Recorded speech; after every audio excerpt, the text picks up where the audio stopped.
फरवरी का महीना यंगस्टर्स के लिए ज़्यादा ही स्पेशल होता है क्योंकि इसी महीने 14 फरवरी को वैलेंटाइंस डे मनाया जाता है।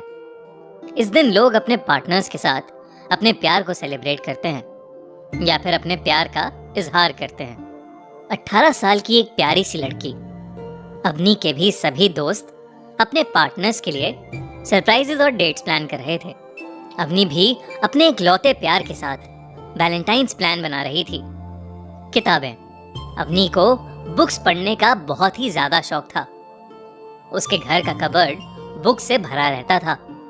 बचपन से ही अवनी एकेडमिक्स में बहुत अच्छी थी, पर उसे सोशलाइज करना पसंद नहीं था। वो नेचर से थोड़ी शाय और इंट्रोवर्ट किस्म की थी। अवनी ने डिसाइड किया था कि वो वैलेंटाइंस डे पर अपने घर के पास वाली पब्लिक लाइब्रेरी से कुछ बुक्स इशू करवा लेगी। बुक्स के बारे में सोचकर ही अवनी के अंदर एक अलग सी खुशी आ जाती थी। उस दिन भी ऐसा ही हुआ। लाइब्रेरी में एंटर करते ही अवनी को लगा कि वो एक फैंटेसी वर्ल्ड में आ गई है। घूमते घूमते वो रोमांस नॉवेल्स के सेक्शन में पहुंच गई। बुक्स के बीच में खोई हुई अवनी को अचानक से अपने पीछे किसी लड़के की गहरी सी आवाज आई, अवनी। वो आवाज अवनी को ही पुकार रही थी।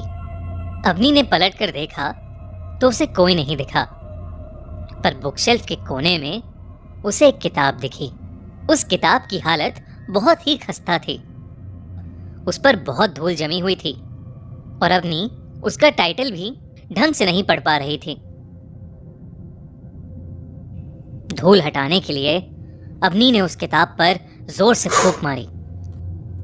तब उसे उस किताब का टाइटल दिखा, the book of love. Avani को वो बुक वैलेंटाइंस डे के लिए एकदम परफेक्ट लगी, इसलिए उसने उस किताब को घर ले जाने का डिसाइड किया। लाइब्रेरी के इशू काउंटर पर बुक इशू करते समय अवनी की नजर इशू डेट के स्टैम्प्स पर गई। वहां उसे दिखा कि उस दिन से पहले ये किताब सिर्फ एक ही बार इशू की गई थी, और वो भी 1992, यानी पूरे 30 साल पहले।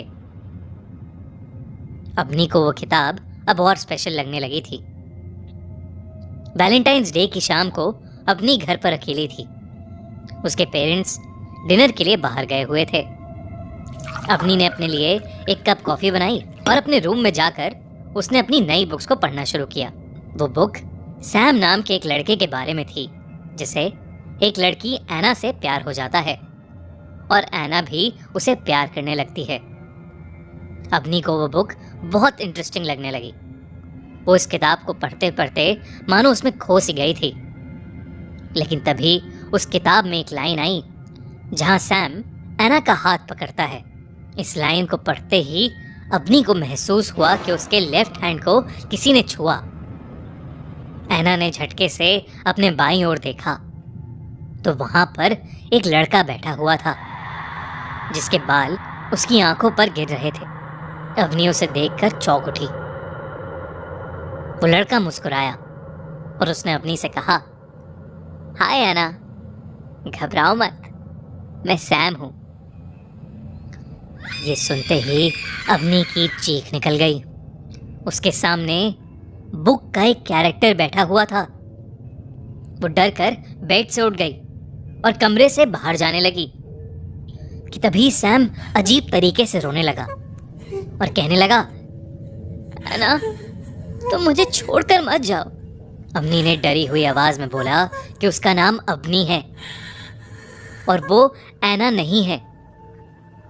सैम ने फिर से एक अजीब ढंग से कहा, नहीं, तुम्हारी आंखें बिल्कुल एना जैसी हैं। तुम ही एना हो, मेरी एना।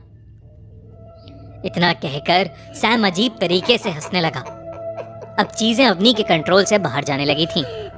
उसे समझ नहीं आ रहा था कि वो क्या करे। वो कमरे से बाहर चली गई और उसने बाहर से कमरा बंद कर लिया। कुछ देर तक दरवाजे को जोर जोर से पीटने की आवाजें आईं, लेकिन फिर सब शांत हो गया। अवनी को घबराहट हो रही थी और वो ड्राइंग रूम में बैठकर अपने पेरेंट्स का वेट करने लगी। जब उसके पेरेंट्स घर वापस आए तो उसकी जान में जान आई। अवनी ने उसके बाद जब अपना रूम का दरवाज़ा खोला तो वहाँ कोई नहीं था। किसी को भी वहाँ ना पाकर अवनी ने अपने पेरेंट्स से कुछ नहीं बोला। उसे लगा कि शायद उस बुक को पढ़ते पढ़ते उसका दिमाग खराब हो गया है, इसलिए वो रात होते ही सोने चली गई। लेकिन उसके बहुत कोशिश करने के बाद भी उसे नींद नहीं आ रही थी। तभी उसे फिर से ऐसा लगा जैसे वो किताब उसे बुला रही हो। वो उसके पास गई और किताब को फिर से पढ़ने लगी।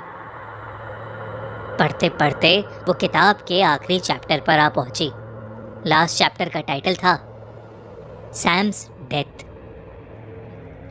उस चैप्टर में लिखा था कि एना सैम के साथ रिलेशन में होने के बावजूद उसे चीट कर रही थी। सैम को जब ये सब पता लगा तो वो इतने गुस्से में आ गया कि वो पागल हो उठा। उसने एना के घर जाकर उसे मारने का प्लान बनाया।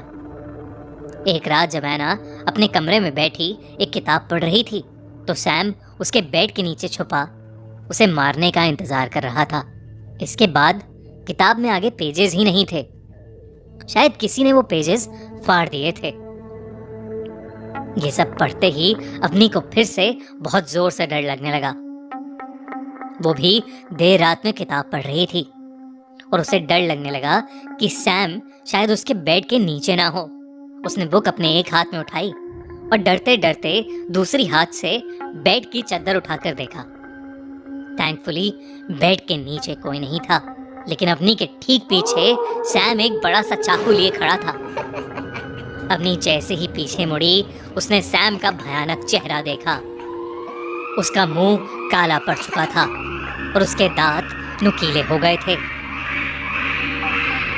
ये देखकर अवनी जोर से चिल्ला पड़ी और उसने वो बुक सैम के चेहरे पर फेंकी और वो वहां से भागकर अपने कमरे से बाहर आ गई। उसकी चीख सुनते हुए उसके मॉम डैड भी जाग गए और वहां आ गए। अवनी इतनी जोर से रो रही थी कि वो कुछ बोल ही नहीं पाई। बस उसने अपने कमरे की तरफ इशारा किया। अवनी की मॉम उसके रूम में गई, लेकिन वहां कोई नहीं था। पर रूम में आते ही उनकी नजर नीचे फर्श पर पड़ी उस बुक पर गई और उनके पैरों तले जमीन खिसक गई। उस बुक के अंदर एक चाकू घुसा हुआ था और उस बुक में से खून निकल रहा था। अवनी के पेरेंट्स ने तुरंत पुलिस को इन्फॉर्म किया। पुलिस ने वहां आकर उनका पूरा घर और आसपास का पूरा इलाका छान मारा, लेकिन उन्हें कुछ नहीं मिला। उस बुक को उन्होंने अपनी कस्टडी में ले लिया और वहां से चले गए। उस दिन के बाद से अवनी को सैम फिर कभी नहीं दिखा, ना ही कभी उसे उस किताब के बारे में पता चला।